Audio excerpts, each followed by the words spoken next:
Hi, welcome back. This is Jax, and we are in my kitchen today. I'm going to warn you right off the bat, I am not at all a good cook. In fact, I should probably give you a couple of cautionary tales before we start.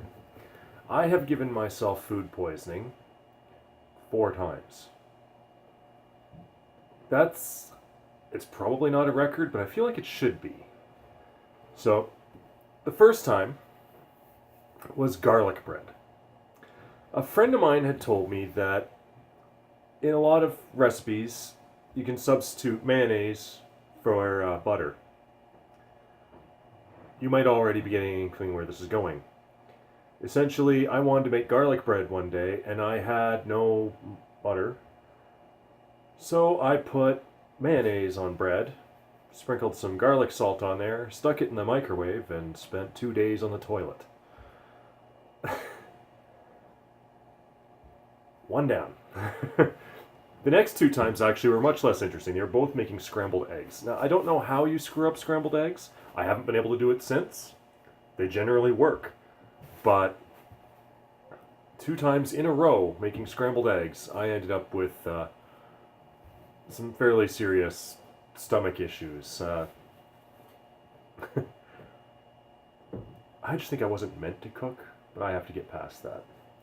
Now, the 4th time would be the worst case of food poisoning I gave myself. The one that landed me in a hospital at 3 o'clock in the morning. Making chili. Yeah, it's not hard. Okay, I've made chili dozens of times. I've made chili before that happened. I made chili after that. There was only one time I poisoned myself, and here's how it happened. I was working on cooking, right? I was in my kitchen making the chili. More specifically, I was browning the meat. I was about, at least halfway through that, 3/4 of the way maybe, and my kitchen light went out. I didn't have any spare light bulbs. I didn't have a flashlight, the cell phone didn't have big flashy spotlights back then. And I probably should have stopped trying to cook. But all I could think of was I paid like $12 for this meat and it's going to go bad. I'd better just keep browning it. And I did. I finished cooking the chili in the dark. Tasted delicious, ate the whole thing.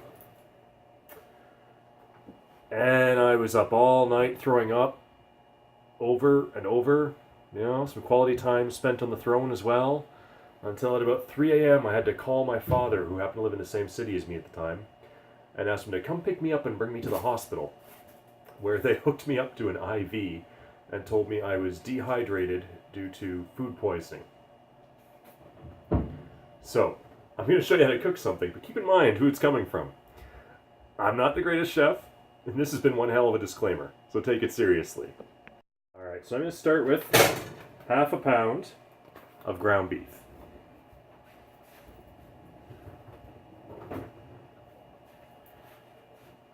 It's important when you're cooking ground beef to make sure you cook it thoroughly, because, as in my story, it is quite possible to make yourself sick by undercooking meat. Now, if you break it up a bit like this, I find it cooks through quite a bit faster, more surface area for the heat to hit. I've got it on high because really all I'm doing right now is trying to cook this down, turn it brown, and I've never found it makes any particular difference how high it is as long as it's hot enough. Better do it fast times, in my mind anyway. Alright. While that's going, I'm going to pull out a pot and start filling it with water. I'm making instant mashed potatoes today, and I know the regular kind is better. Believe me, I know that. But to make regular mashed potatoes, I would have to boil potatoes. Well, actually, peel potatoes first, boil potatoes, mash them up really good. I'm not making the video that long. Besides, this is Bachelor cooking. You gotta make it simple or you're not gonna do it. Really, if a dish is taking you more than 10 minutes to make, you're probably going to end up ordering pizza instead. So it's important to keep things simple. Alright, let's take a look at my meat here. Oh, we're getting there.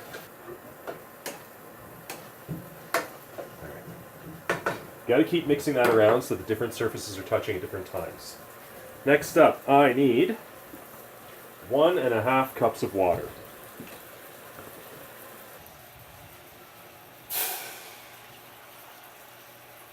One and a half cups of water. Easy peasy. Next up, 2 tablespoons of margarine.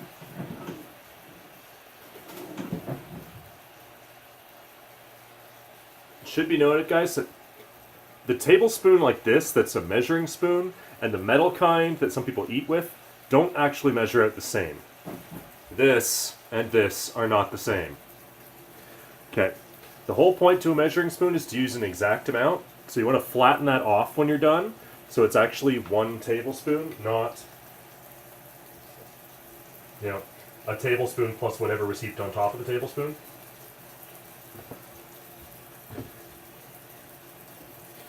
I'm sure they covered that in your home ec class as well. But honestly, I find that a lot of the things we learn, we tend to forget as time goes on, unless we use it. Or it just seems so simple you forget it completely. Like, always have a spare light bulb so you don't kill yourself by cooking in the dark. Alright, so, in order to prevent mess in my kitchen, I'm going to go straight from this to cleaning these. I'm going to put them right in the sink so they'll start getting cleaned. I've got time to wait on both of these. That has to heat up before I can add anything, and that needs to finish browning. So, get cleaning. Alright, so my ground beef is nice and brown, you can see. No color variation there. I'm going to stir it around one more time just to make sure. Yeah, that's browned all the way through. So I'm going to turn down the heat. I don't want to burn anything. I just want to keep it sizzling a bit while I mix the other things in. So I decided to make this shepherd's pie a little more tasty than just pure ground beef. So I'm going to go with some taco seasoning in there.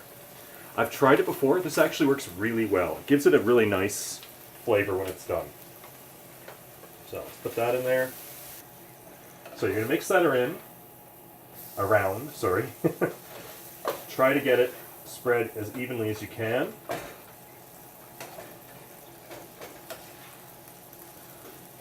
Right about now, my friend Danica is cringing and twitching at my technique. She's an excellent cook as compares to my absolute amateur hour efforts. Alright, let's bring that way down now. So the meat is browned and that's in there. We're just going to put that to the side for now. Alright, this water is more than hot enough. It's actually a little bit too hot. But I'm not that concerned. So, heat hot water and margarine to rapid boil. Done. Remove from heat. Stir in milk and 1 pouch of this. You really can't get much more simple than that. Believe me, if you could, I would. Alright. 1 pouch. In it goes. And then for milk, it calls for half a cup. Now, this is a tiny, tiny milk, and there's a reason for that. I find that when I buy milk, I tend to use it. Either I'll sit down with cereal and I eat the entire box, or it'll just sit there for weeks unused completely and end up going to waste. That's 1/3 of a cup. I'm glad I stopped and read that before I got much further. Okay.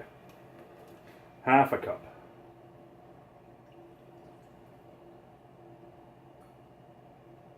Boom.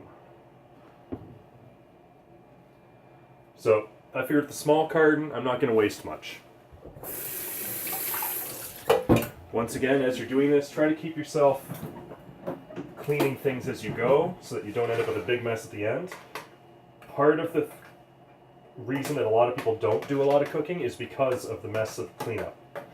If you can eliminate that right off the bat, then it gives you one less excuse to avoid it, one less reason to order pizza. Now, you may notice the off-white color to these potatoes. That's because it's not just instant mash. I picked up, actually, roasted garlic flavored. Because again, I'm not a fan of bland food. So The meat gets some taco spices, the potatoes get some roasted garlic. And look at that. You've already got mashed potatoes there. How awesome is that? I love instant mashed.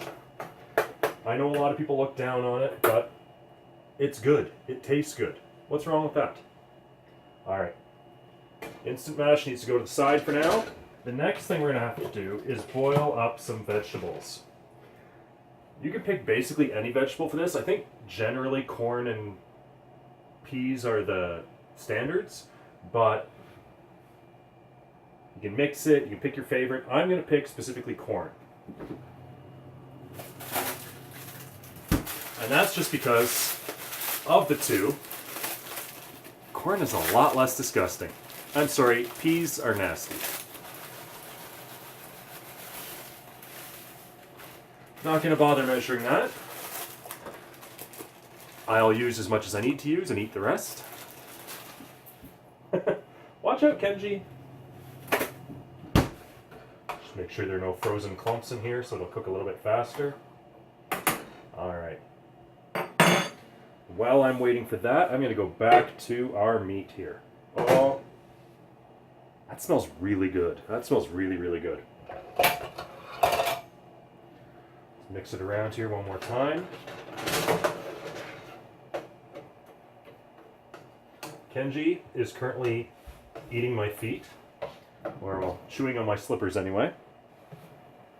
Let's start portioning this out. So, if you're not familiar with shepherd's pie, it's usually a layer of ground beef, a layer of vegetables. Ow! Okay, he full on bit me that time. And then a layer of potatoes. So we can actually get this started right now by doing the layer of meat. Normally, I think it's probably a better idea to use a glass container, but I don't even need this many. I was short on glass containers, so I picked up these Ziploc containers for fairly cheap. Alright, spread that around because you want it to be a full layer, not just a little bit.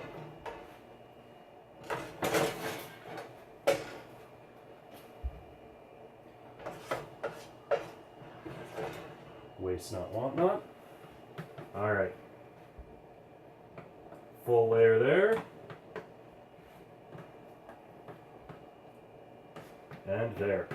So that's ready for the next item. Alright, we're boiling.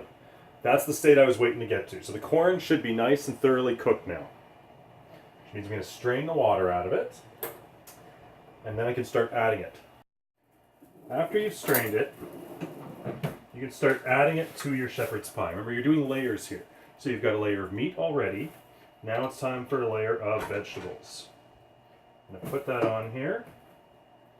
And I'm not sure of the history here, but I think that the reason it's called shepherd's pie is that, you know, this is the kind of meal that a shepherd could make. You get a little bit of meat, and then a whole lot of relatively inexpensive vegetables.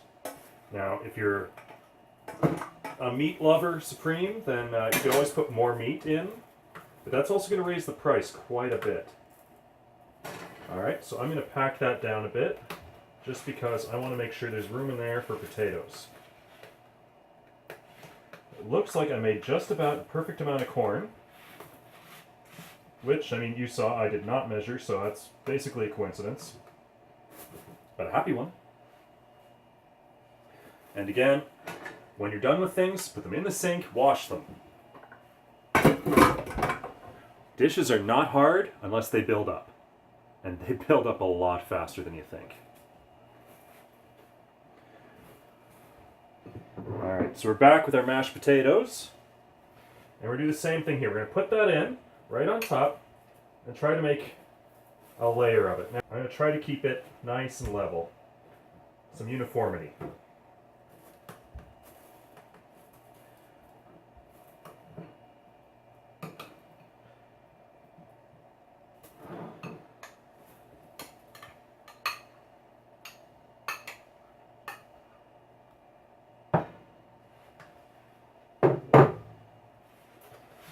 Here we are, here we are. Alright, come on, I don't want to waste any of this.